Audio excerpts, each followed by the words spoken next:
절대 포기하지 않으시는 하나님이라는 우리 큰 주제로 두 번째 시간입니다. 상한 갈대를 꺾지 않으시는 하나님, 상한 갈대를 꺾지 않으시는 하나님이라는 제목으로 하나님의 말씀을 함께 상고합니다. 그리스도께서 상한 갈대를 대하시는 방법, 상한 갈대는 저희들이죠. 그리스도께서 그리스도의 사역을 시행하실 때 결코 상한 갈대를 꺾어버리거나 꺼져가는 등불을 끄지 않았음은 우리에게 굉장한 위로가 되는 메시지입니다. 지난주에도 살펴봤지만 그냥 우리 같았으면 그 갈대 그냥 상한 거 꺾어버리고 말 것이고 그냥 꺼져가는 등불 그름만 나고 별로 보기 좋지 않잖아요. 훅 불어서 꺼버렸을 것입니다. 근데 하나님께서는 그리스도께서는 이 땅 가운데 오셔서 사역하실 때 결코 상한 갈대를 꺾지 않으셨다는 거예요. 그리고 꺼져가는 등불을 끄지 않으셨다는 것이죠. 여기에는 좀 더 깊은 의미가 있는데요. 주님이 상한 갈대를 꺾지 않으시고 꺼져가는 등불을 끄지 않으셨을 뿐만 아니라 우리를 굉장히 감동하게 만드는 것은 상한 갈대를 소중하게 여기셨다는 것이고 꺼져가는 등불을 소중하게 여기셨다는 거예요. 여기서 우리와 격이 달라지는 거예요. 우리는 그놈의 갈대 그냥 꺾지 않은 정도만 해도 굉장한 호의를 베풀었다고 생각할 겁니다.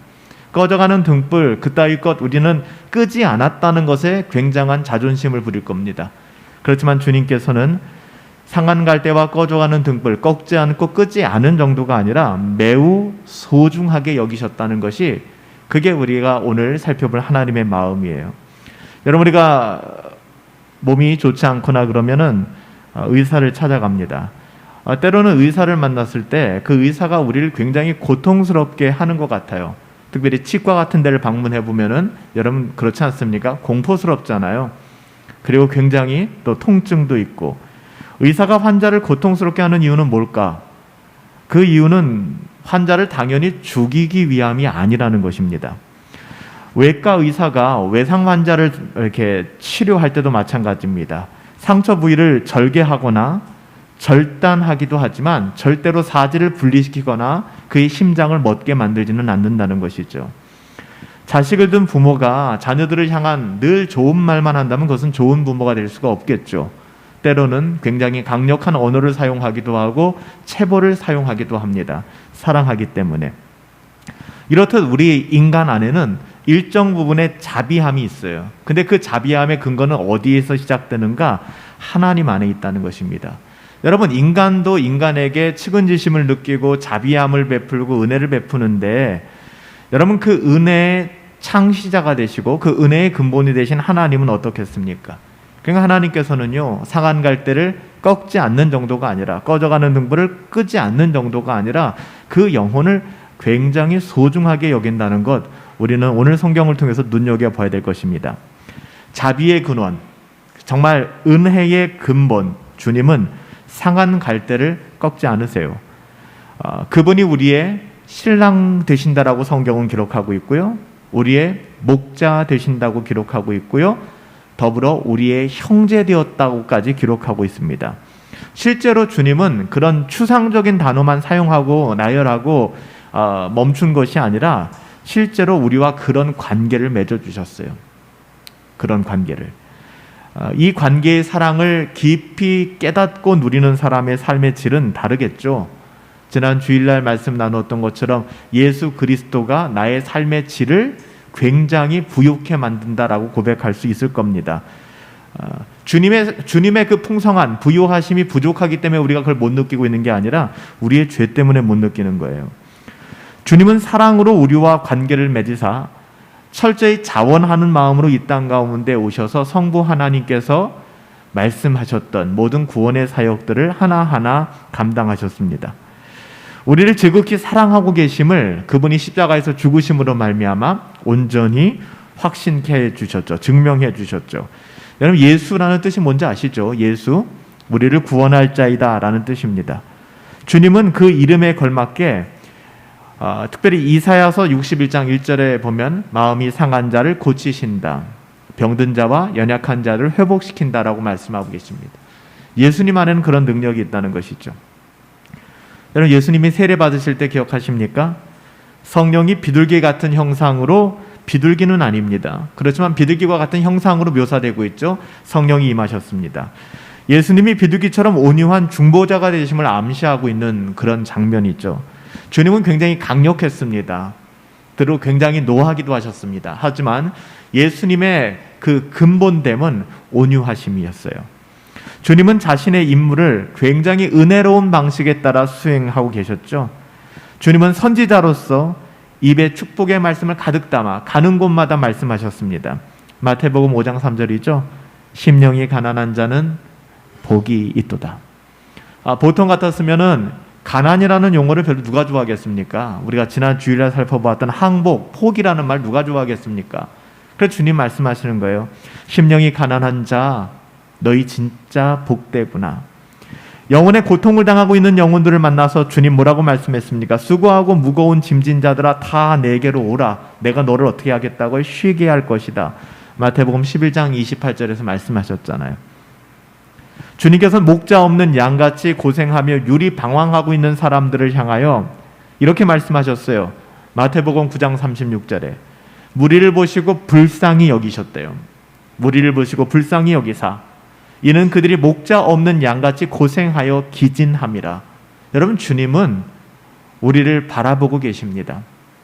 우리를 바라보시며 불쌍히 여기고 계세요. 우리는 한껏 잘났다고 생각하고 이 세상의 주인이 나라고 생각하며 뭔가 다 가진 것처럼 허황된 인생을 살아가죠. 그 결과가 어떨지도 모르고 그 무리를 보시며 불쌍히 여기시며 이들이 목자 없는 양같이 그들은 행복하다고 하지만 고생길이죠. 기진함이라.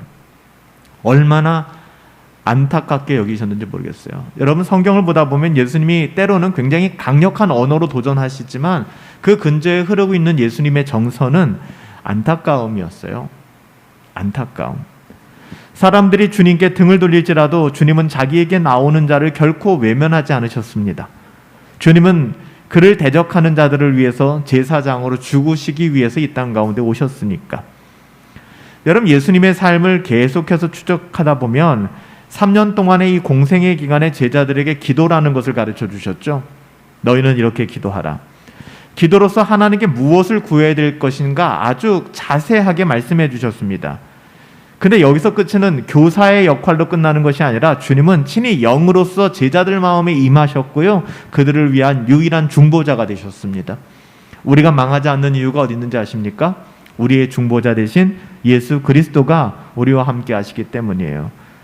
우리가 잘나서 쓰러지고 넘어질 때마다 번번이 일어나고 절망 가운데 이르지 아니하는 줄 아십니까? 그렇지 않아요. 지금도 우리 주 예수 그리스도께서는 우리의 이름을 부르시며 중보자 대신 중보기도를 하고 계시기 때문에 제가 중보기도라는 말을 폄하하거나 이렇게 제안하고 싶은 생각은 없어요. 그래도 알고 제가 기도하자고 했죠.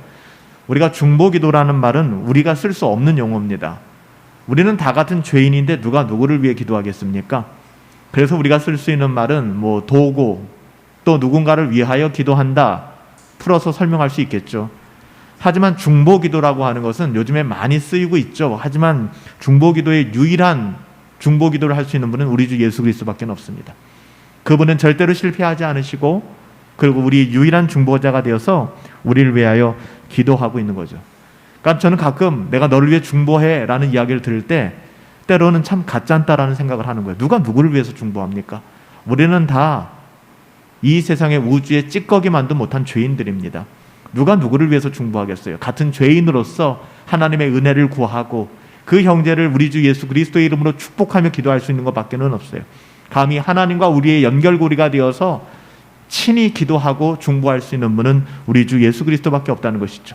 그분이 우리를 상한 갈 때라도 괜찮다, 꺾지 않으시고 꺼져가는 등불 괜찮다, 막지 않으시며 끄지 않으시고 오히려 소중하게 여긴다라는 것, 여러분 그것이 얼마나 귀한 메시지인지 모르겠습니다. 여러분, 주님은 이 땅 가운데 오셔서 굉장히 그럴듯한 삶을 살지 않으셨습니다. 주님은 이 땅 가운데 오셔서 시험을 당하셨습니다.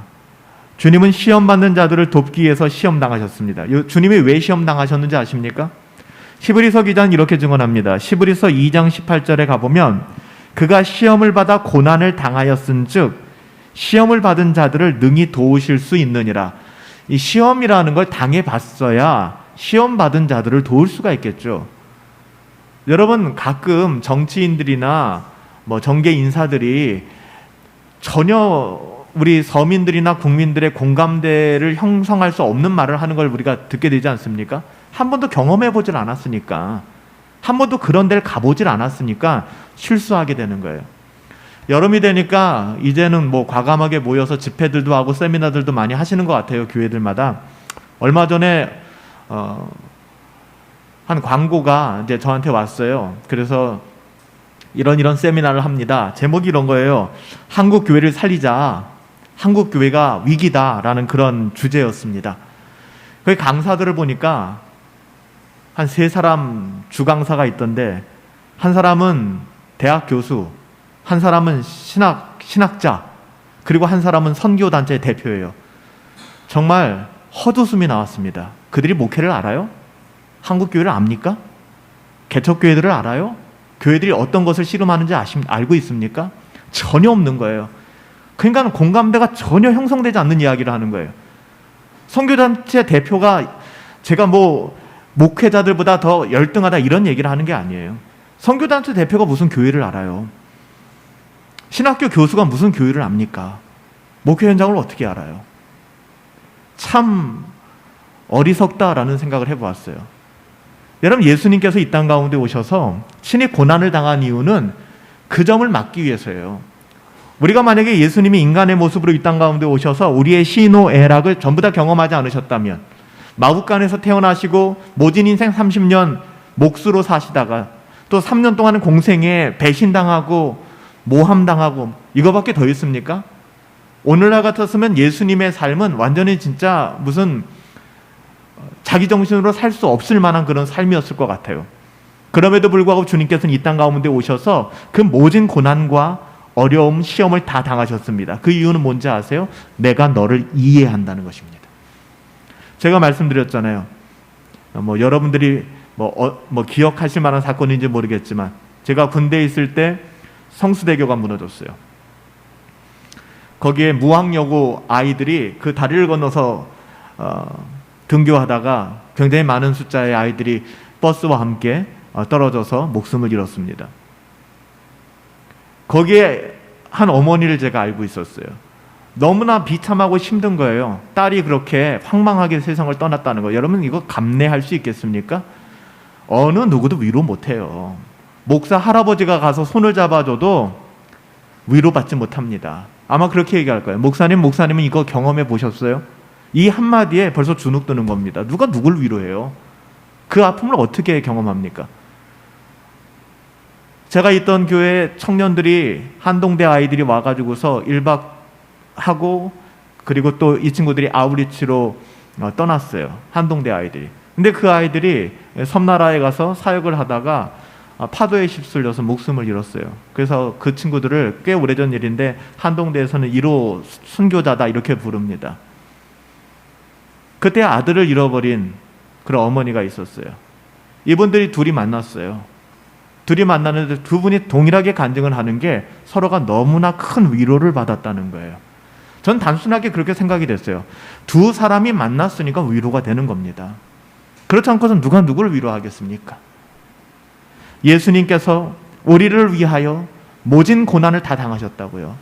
여러분, 우리가 어줍지 않게 예수님이 뭘 알아라고 말씀하지 마세요. 예수님의 삶을 들여다보면 우리가 당하는 배신은 그건 배신도 아닙니다. 우리가 잘못해서 배신당하는 경우들도 많아요. 우리의 인격이 모자라서. 예수님은 너무나 완전하셨어요. 배신당하고 조롱거리가 되고 날마다 자기 부정을 해야 되는 그런 비참한 현실이, 예수님이 왜 시험 당하는가를 생각해 보면은 시험 받는 자들을 능히 돕기 위하여. 여러분, 이것이 얼마나 더 큰 위로가 되는지 모르겠어요. 예수님이 목회의 현장을 전혀 경험하지 못했고, 예수님 자체가 정말 지저스 슈퍼스타 히어로 이런 삶을 사셨다 그러면 그분은 저에게 아무런 위로도 되지 않았을 것입니다.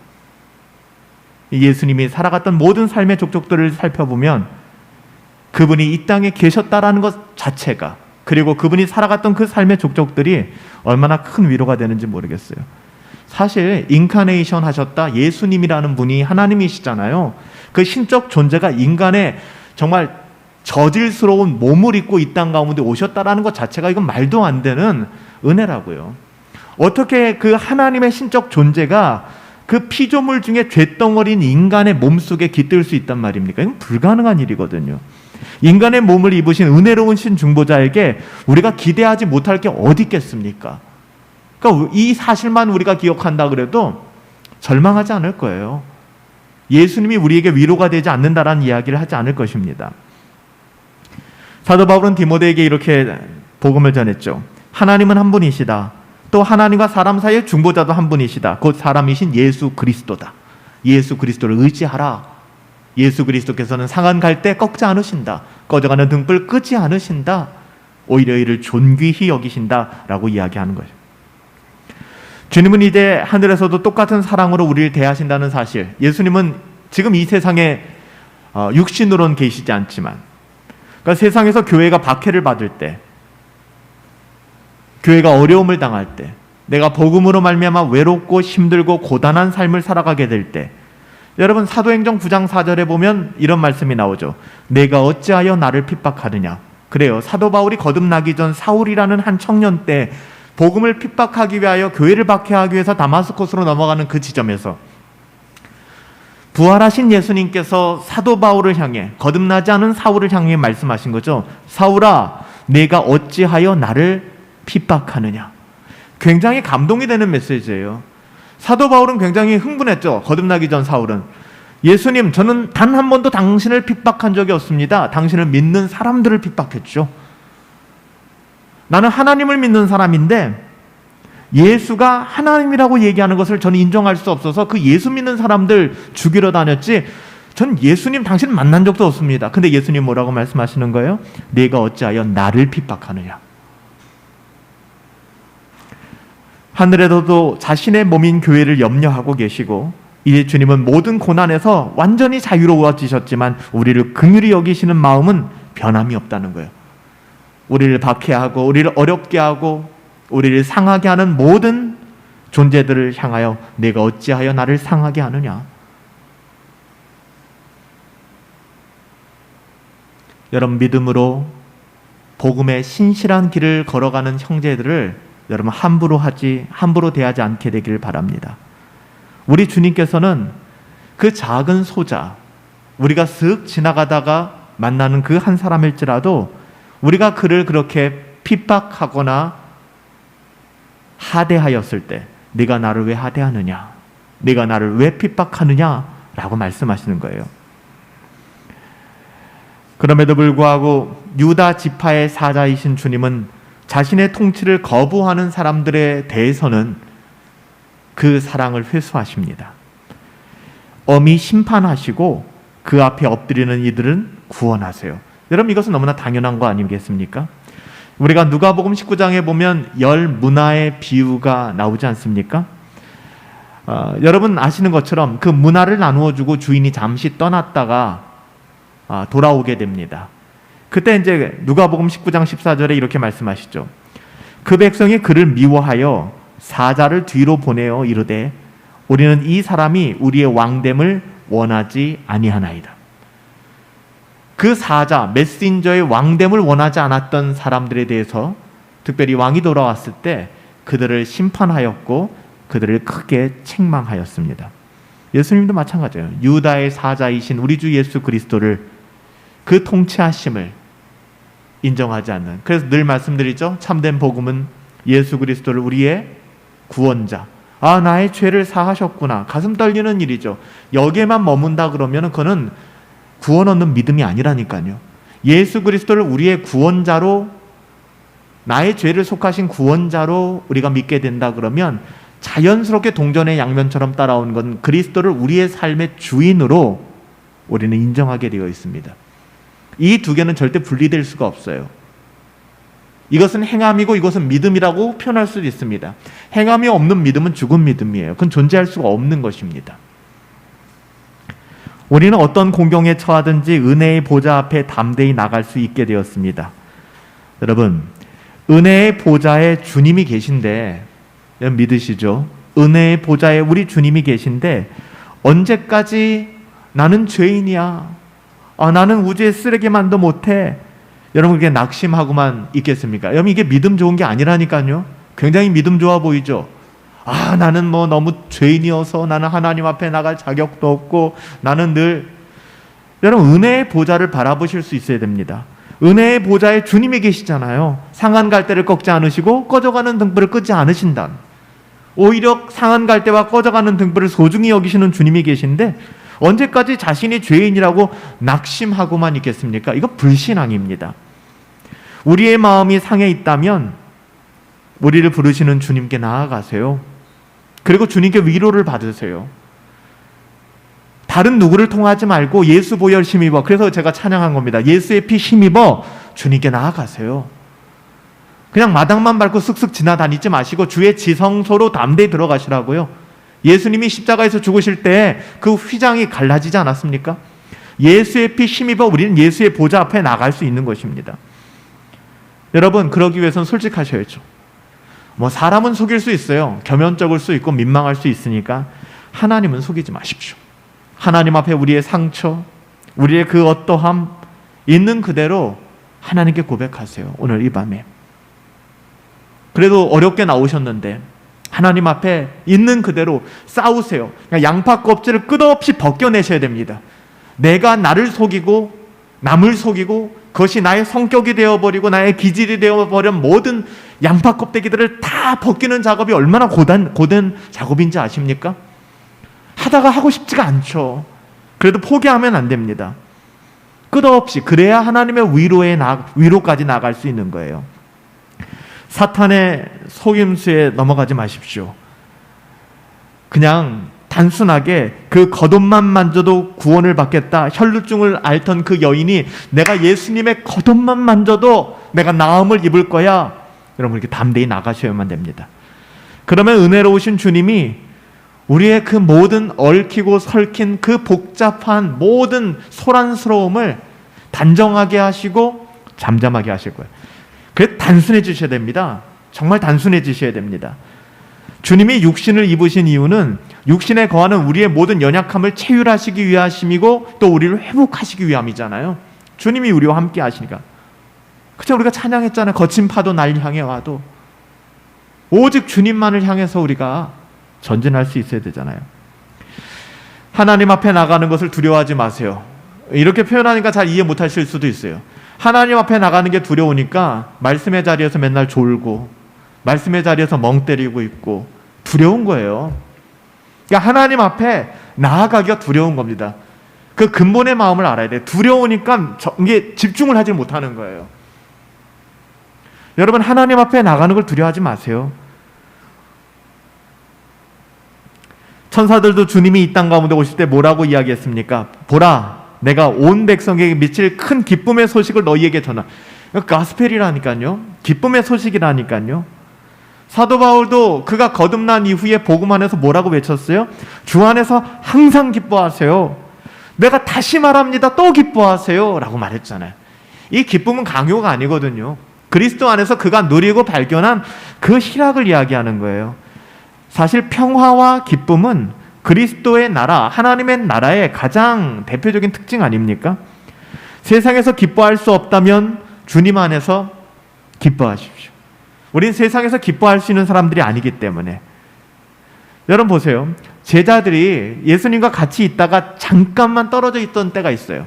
예수님께서 열심히 사역하시고 열심히 복음을 전하실 때 그 후에 제자들에게 너희가 먼저 배를 타고 갈릴리를 건너가거라 라고 말씀하셨어요. 그 예수님께서는 잠깐 또 기도하시는 시간을 가지셨죠. 제자들은 예수님과 떨어져서 갈릴리를 건너가고 있었습니다. 새벽 4시예요. 새벽 4시. 새벽 4시에 갑자기 갈릴리 그 바닷가에 풍랑이 불기 시작하는 것입니다. 그러니까 새벽 4시쯤 만난 풍랑. 성경이 역풍이 불었다 그래요. 이 반대 바람이 불면서 굉장히 파고가 높았던 것 같습니다. 이들이 두려워하고 있었어요. 그때 저 건너편에서 누군가가 걸어오는 거예요.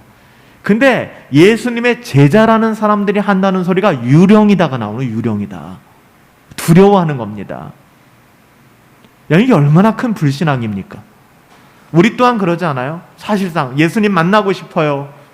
예수님의 은혜를 경험하고 싶어요라고 얘기하지만 우리 마음속 중심 속에 그 은혜가 진짜 있을까? 정말 그것이면 충분할까? 라는 의심이 있기 때문에 그것이 우리의 가루막이가 되는 것입니다. 예수님께는 다가오셔서 말씀하셨어요. 마태복음 14장 27절이죠. 안심하라, 나다, 두려워하지 말아라. 할렐루야. 오늘 이 밤 주님이 그렇게 여러분들께 말씀하신다니까요. 제 목소리를 듣지 마시고 우리 주님의 음성을 들으세요. 안심하라, 나 아니니 나, 두려워하지 말아라. 여러분, 주님이 함께 하시는 한 아무것도 두렵지 않습니다. 정말 그렇지 않아요? 그 어떤 어려움이 있어도, 그 어떤 꼬임이 있어도, 그 어떤 소란스러움이 있어도 주님이 함께 하시니까요. 임마누엘의 주님이. 우리는 마음이 상했을 때 다음과 같은 사실을 통해 큰 용기를 얻을 수 있어요. 우리에게 상처를 허락하신 하나님께서는, 주님께서는 반드시 그 상처를 주님이 치료하여 주실 거라는 거예요. 그리고 그 치료에는 우리는 지금 이해 못하지만 그 상처에는 분명한 하나님의 뜻이 있다는 것입니다. 우리가 지금은 그 큰 그림을 그릴 수가 없어요. 여러분, 우리가 상한 심령을 소유하지 않으면 천국에 들어갈 수가 없습니다. 그래서 너희가 상한 심령을 가져야 된다고 여러분, 우리가 난 상한 심령이 싫어라고 얘기할 수 있는데요, 상한 심령이 없으면 우리는 결단코 하나님의 나라에 들어갈 수가 없습니다. 우리가 유혹을 받을 때에는 주님이 우리를 위해 유혹을 받으셨다는 사실 더불어 기억해야 되고요, 시련에는 큰 은혜와 위로가 따라온다는 사실도 여러분 기억하셔야 됩니다. 그럼 두려워하지 않게 돼요. 우리가 이렇게 어수선한 환경 속에서 또 우리의 마음의 그 소란함 속에서 죄를 짓게 되는 거예요. 여러분 잘 보세요. 야곱, 창세기 보면 야곱의 딸이 있었죠. 디나라고. 굉장히 예뻤던 것 같아요. 근데 이스라엘 지파가 아닌 그 당시에 같은 어떤 그 혈연 공동체가 아닌 그 세겜이라는 사람이 그 디나를 굉장히 좋아했던 것 같아요. 그래서 디나와 결혼하고 싶은데 디나가 자꾸만 거절을 하니까 어느 날 디나를 범합니다. 그리고 나서 내가 결혼하겠다고 하죠. 제발 디나를 내 아내로 달라고 열렬히 사랑했던 것 같아요. 근데 그건 사랑이 아닙니다. 근데 그걸 지켜보고 있었던 야곱과 야곱의 아들들의 마음은 어땠을까요? 여러분, 이게 딱 실수하기 좋은 타이밍입니다. 우리가 분노하고 이해할 수 없고, 여러분 이때 우리의 마음을 잘 다스려야 돼요. 세상적인 방식에서는 가서 그 세겜과 그 아버지 하몬, 그 세겜 자손들 그냥 다 죽여버려야죠. 원수 갚아야죠. 감히 내 누이를. 그쵸? 여러분, 이스라엘 백성, 특히 야곱의 아들들이 어떻게 했습니까? 이 세겜과 아버지 하몬이 찾아와서 디나를 좀 아내로 달라, 며느리로 달라 그러니까 뭐라고 얘기해요? 그렇게 하겠습니다. 그런데 우리는 하나님의 언약의 자손입니다. 이거 자체가 굉장히 솔직하지 못한 거예요. 그럼 뭐라고 얘기합니까? 우리는 할례를 행해야 됩니다. 그러니까 당신의 족속들이 다 가서 할례를 행한다 그러면 우리가 디나를 주겠습니다 라고 이야기합니다. 굉장히 신앙이 있는 것 같죠? 어떻게 했습니까? 그들이 할례를 했어요. 할례를 하고 다 누워 있었지 않습니까? 그날 가서 다 죽여버렸어요. 여러분, 이것이 하나님이 원하시는 방법일까요? 사탄은요, 우리의 가장 연약한 순간, 우리의 감정이 노해 있고 뭔가 컨트롤이 되지 않고 세상적인 방식에 몰입되어 있을 때, 여러분, 우리는 하나님의 마음을 읽을 수 있어야 됩니다. 하나님께서 원하시는 것이 무엇일까? 부모는 자식 중에서 가장 연약한 자식을 더 애틋하게 여기는 법 아닙니까? 그런 것 같아요. 주님께서도 가장 연약한 신자들, 여러분 힘들고 어려운 자리에 있어요? 분노하지 마시고 나의 어떠함으로 해결하려고 하지 마시고 하나님 앞에 두 손 드십시오. 지난 주일 설교처럼 하나님께 항복하십시오. 주님 도와주십시오. 하나님의 은혜가 필요합니다. 하나님, 나의 어떠함으로 나의 감정을 증명하려고 하지 않고 상한 갈대 같은 나를 부르셨고 꺼져가는 등불 같은 상한 갈대 같은 나를 부르시고 꺼져가는 등불 같은 나를 소중하게 여기신 당신의 그 은혜를 내게 다시 한번 부어주옵소서. 이게 필요한 거예요. 여러분, 넝클 길러보셨어요? 넝클? 이 넝클 같은 거는 튼튼한 드럼나무 같은 걸 계속 끼고 올라가지 않습니까? 여러분, 우리에게는 의지할 분이 계세요. 여러분, 세상 망한 거 아닙니다. 우리가 생각할 때 야곱의 아들들은 그랬을지도 모르겠어요. 세겜 족속에게 그 고통을 당했을 때, 야, 도대체 어쩌다가 우리에게 이런 일이 벌어졌을까? 우리 누이 디나는 이제 어떡하냐? 막 이런 마음속에 굉장히 동분서주했을 것입니다. 분주해졌을 겁니다. 마음이 요란스럽고 소란스러워졌을 것입니다. 여러분, 이때 우리가 바라봐야 될 분은 하나님이에요. 우리가 인생을 살아가면서 그런 실수를 많이 하거든요. 우리가 계속해서 하나님께서 우리를 절대 포기하지 않으신다라는 주제로 말씀을 보고 있죠. 그렇다면 누가 상한 갈대일까요? 여러분, 상한 갈대라는 말을 조금만 더 우리가 한번 생각해보고 기도하십시다. 상한 갈대는 고난을 당하는 자는 물론이고 죄로 인하여 심령이 상하는 상태를 가르칩니다. 이게 건강한 거예요.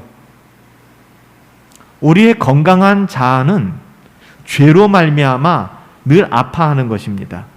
양심의 죄책감에 사로잡혀서 무엇에나 하나님의 진노를 느끼고 작은 어려움에 직면해도 큰 요동을 느끼게 되는 것. 여러분, 이것이 건강한 거예요. 양심의 가책을 느끼는 순간이면 과거와 현재의 죄와 고난이 모두 떠올라서 상한 심령을 더욱 고통스럽게 압박하죠. 이래 본 적 있으십니까? 전 데이비드 브레이너드의 글을 읽다 보면은 참 이런 고민이 들 때가 많아요. 에드워즈의 사위가 될 뻔했던, 그렇지만 질병으로 먼저 세상을 떠나야만 했던, 그래서 당시 정말 가장 청교도 후손들 중에서 위대한 신학자라고 하는 사람이 데이비드 브레이너드하고 그리고 에드워즈를 이야기하잖아요. 같은 동시대에 살았던, 사위가 될 뻔했던. 정말 힘들고 어려웠거든요. 학교를 다닐 때도, 그가 목회 현장을 했을 때도 다 거절당하고 결국에는 인디언 선교에 몰입하다가 병을 얻어서 죽게 되었죠. 그의 일기, 데이비드 브레이너드의 일기를 쭉 읽다 보면은 순간순간 찾아오는 양심의 가책들, 그 얼마나 민감한지 모르겠어요. 그 죄에 대하여, 그 상한 심령을 더욱더 고통스럽게 압박하는 죄의 문제들. 여러분, 여기서 하나님의 자녀들에게 하나님이 주신 은혜가 무엇이냐 하면, 이렇게 심령이 상하고 이게 죽을 것 같은 늪에 빠졌을 때 주님의 자비 외에는, 주님의 은혜 외에는 와, 내가 바랄 수 있는 것이 아무것도 없구나라는, 거기까지 가게 된다는 거예요. 이게 하나님의 자녀들에게 주신 복이에요, 여러분들. 이게 안 되는 사람들은 은혜가 없는 자들이요, 믿음이 없는 사람들입니다. 그래서 여러분, 이게 정말 한 끗 차이거든요. 똑같아요. 나는 죄인이야, 나는 우주의 찢기야, 나는 기도할 자격도 없고, 나는 예배 인도할 자격도 없고, 나는 뭐 할 자격도 없고, 내까짓 게 굉장히 신앙 좋아 보이죠? 교만한 겁니다. 진짜 신앙이 좋은 사람은 이렇게 나락으로 깊게 떨어졌다가 한순간 주의 자비 외에는, 주의 은혜 외에는 내가 기대할 분이 없습니다. 그리고 주의 은혜가 나를 온전케 합니다는 믿음으로 벗어나게 되는 거예요. 주님은 상처를 허락하시고 또 반드시 낫게 해주십니다. 호세아서 6장 1절에 보면 말씀하시잖아요. 주님은 우리가 죄를 지었을 때 우리는 때로는 우리를 치시고 우리를 징계하시고 우리를 어렵게 만드시지만 반드시 긍휼을 베풀어 치료하십니다.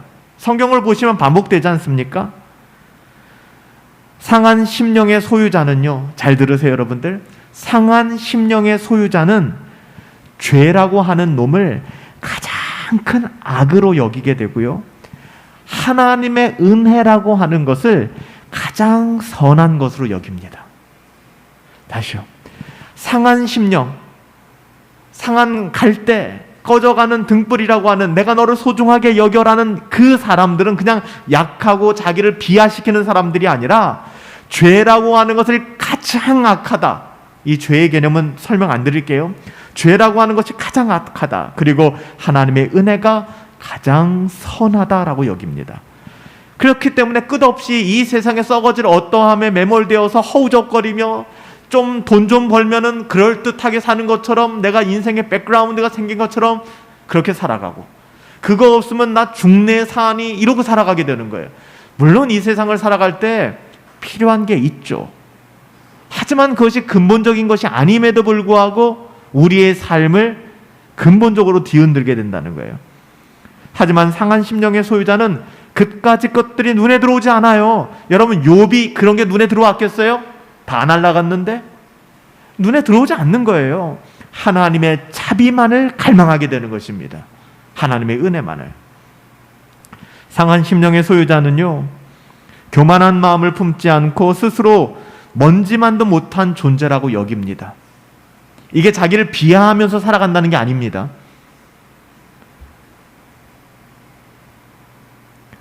어떻게 하면 상한 심령을 소유할 수 있을까? 상한 심령은 하나님이 허락하시는 거죠. 그럼에도 불구하고 이중적으로, 조나단 에드워즈의 글을 보니까 이게 인본주의적인 게 아니거든요. 그럼에도 불구하고 이중적으로 우리의 노력을 기울여서 얻게 되는 부분도 있다는 것입니다. 물론 근본적으로는 하나님이 주셔야 되는 겁니다. 하지만 우리의 마음 자세 또한 굉장히 중요하다는 거예요. 우리는 우리에게 상한 심령을 허락하시는 하나님의 마음을 읽을 수 있어야 됩니다. 다시 말해서 하나님이 우리를 겸손하게 낮추실 때에는 고개 뻣뻣하게 들고 거역하지 마세요.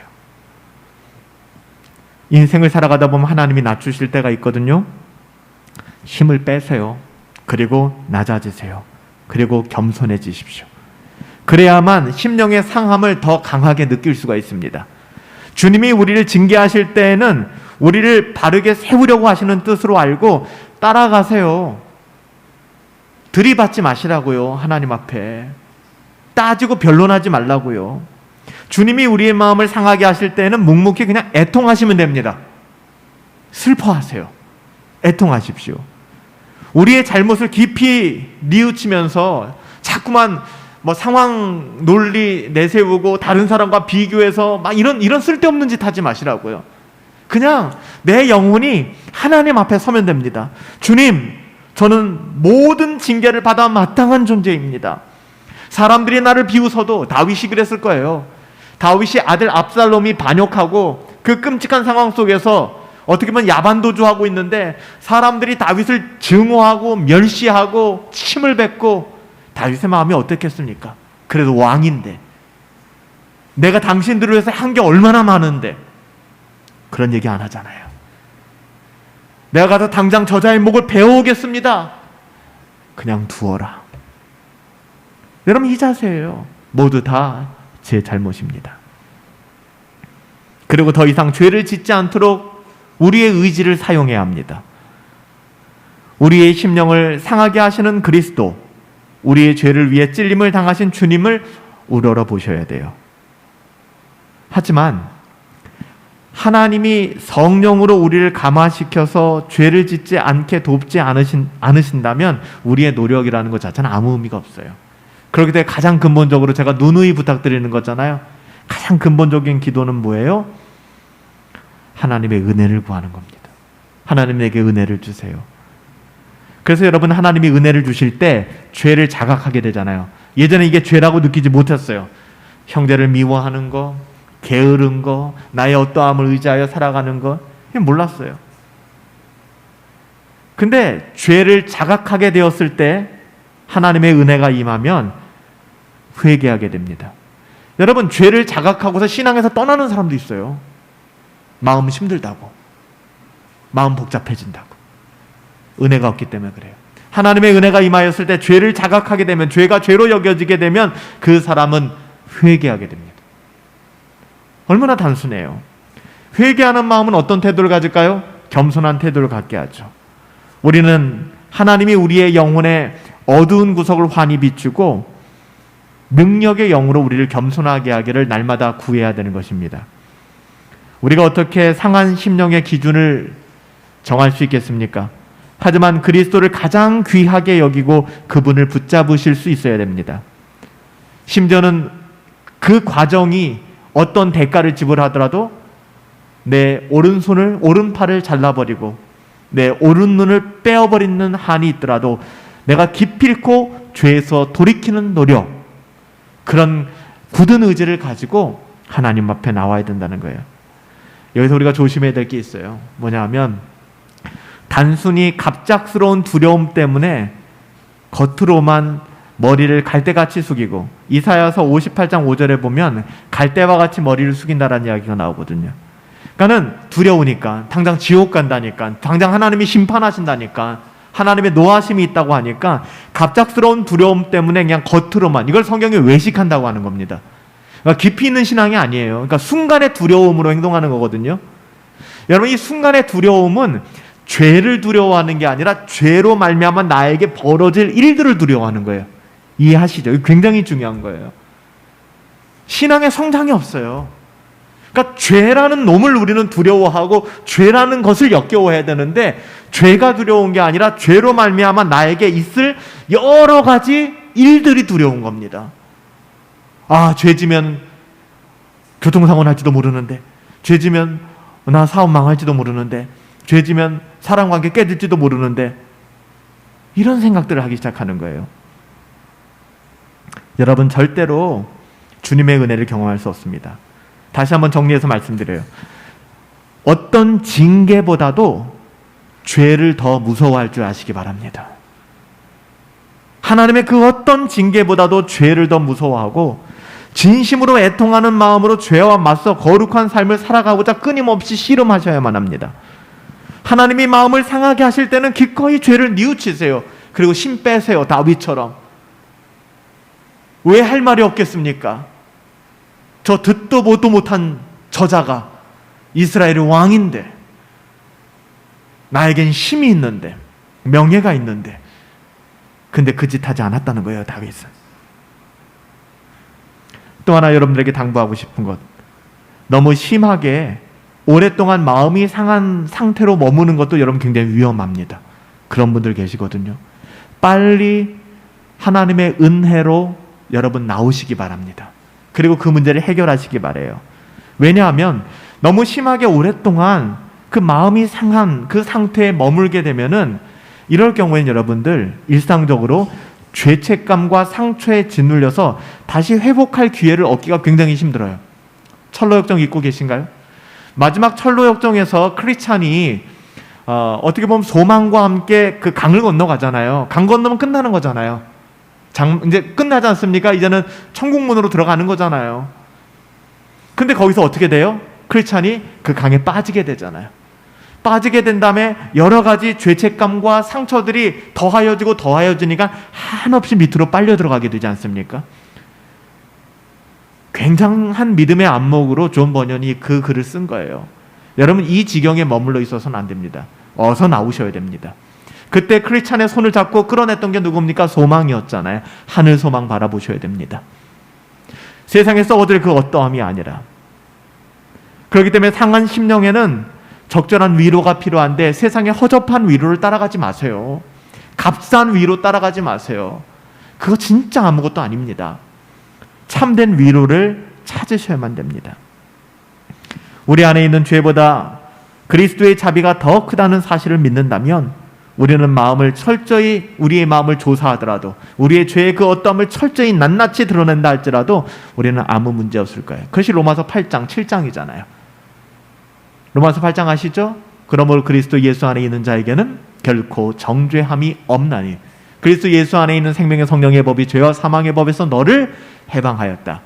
이것만 있으면 안 되고 로마서 7장이 있어야 된다는 건요. 오라, 나는 공고한 사람이로다. 이 사망의 몸에서 누가 나를 건져낼까? 내가 선을 행하길 원하지만 내 안에 악한 존재가 나를 날마다 사로잡아 오는 것을 보게 되는구나. 오라, 나는 공고한 자로다. 이 사망의 몸에서 누가 나를 건져낼까? 이게 있어야 되는 거예요.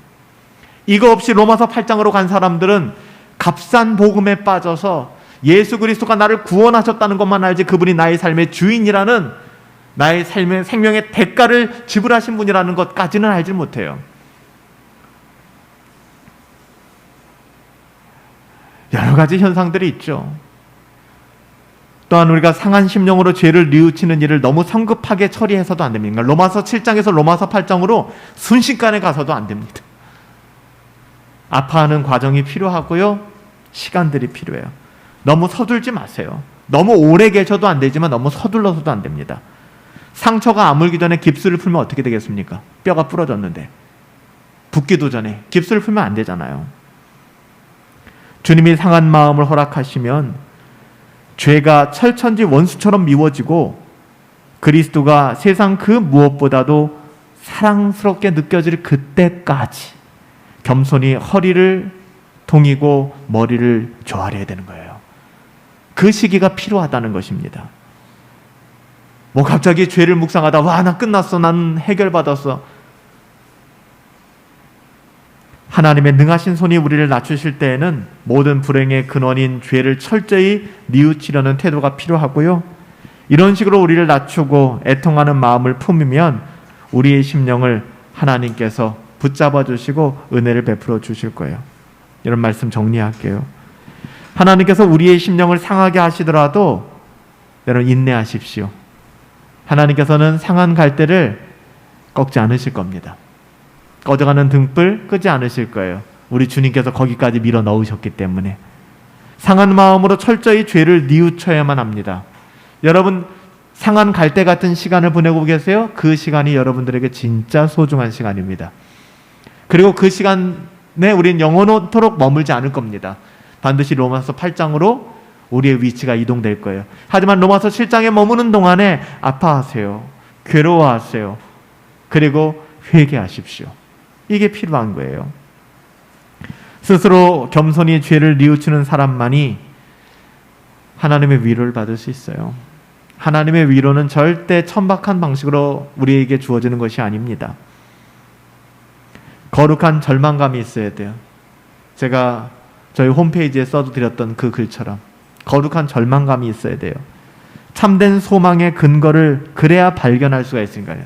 거룩한 절망감이 없이는 로마서 7장 없이는 절대로 로마서 8장 소망의 근거를 발견할 수가 없다는 겁니다.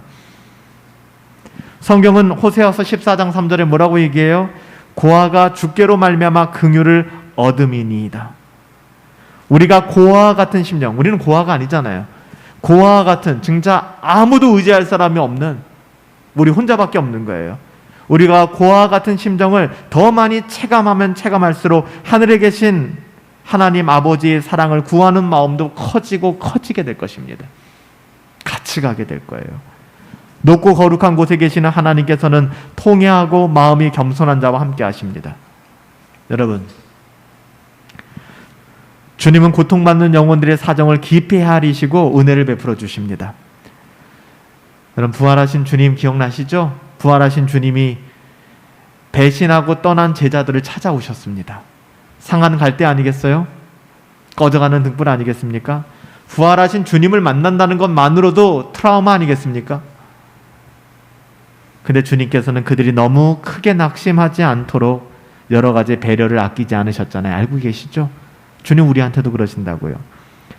당시 제자들은 주님을 버리고 도망친 일로 심한 죄책감에 빠진 상태였어요. 특히 도마는 어땠어요? 내가 내 손으로 당신의 못 박힌 손에 손을 넣어보고 창자국이 난 옆구리에 내 손을 넣어봐야겠다. 그래서 한 영어 성경 번역본에 보면 내 손가락으로, 내 손톱으로, 네일이잖아, 네일. 내 손톱 네일로 당신의 그 상흔을 만져봐야겠다. 근데 네일이 무슨 뜻을 가지고 있어요? 또 못이라는 뜻도 있단 말이에요. 그래서 도마가 예수님의 상흔에 손을 넣었을 때 다시 예수님을 십자가에 못 박는 그 예수님의 고통이 있었을 겁니다. 여러분, 그 도마 부활하신 주님 만났을 때, 그리고 다시 만났을 때 마음이 어땠을까요? 하지만 주님께서는 끝까지 도마를 정죄하지 않으셨어요. 그들의 연약함을 아시고 오히려 용기를 북돋아 주셨습니다. 뭐라고 말씀하셨어요? 도마야, 내 손 말고 내 옆구리에도 손을 넣어 보아라. 그래서 그의 의심을 그런 방식으로라도 극복하게 하셨습니다. 사랑하는 여러분들, 우리가 2주 연속 계속해서 절대 포기하지 않으시는 하나님이라는 주제를 가지고 말씀을 상고하고 있습니다. 오늘은 상한 갈대를 꺾지 않으시는 하나님. 여러분, 상한 갈대의 마음은 너무나도 소중한 것입니다. 주님께서 소중히 여기십니다.